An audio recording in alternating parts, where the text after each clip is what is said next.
So now what if I have a home that I love and I paid it off because I was very responsible, right? So now I'm at this crossroad. A lot of people talk about investing it into the market and get a better return on that. Hmm. So can you kind of break it down a little bit for our audience of what that looks like over time? Well, yeah, I mean, sure, if you are taking 1800 dollars a year and just investing that rather than paying an insurance premium. There are lots of different avenues and vehicles that you can use to invest that money, some with higher returns and some with lower. So it's really going to be a lot about, what's your appetite for risk and compared to what's the risk of something catastrophic happening to your home in those early years as you're trying to build a fund that would help you self-insure against damage to your home, right? Sure. So at just that, $1,700 a year, if, and around here, tornadoes, right? We're right in the middle of tornado alley, right? You can easily have, a catastrophic loss to your home.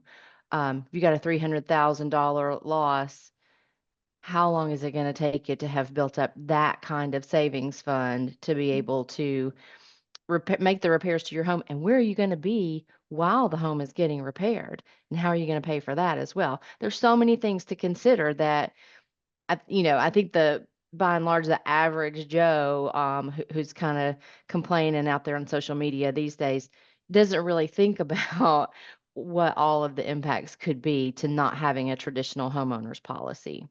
Sure. Yeah. And to see it from their point of view, right? So it sounds very sexy and very Very attractive, appealing. I'd love to not right? pay that $1,800 a year. Yeah. Absolutely. And you know what? Like, who doesn't want a potential higher return, right? Mhm. With the money that you put in.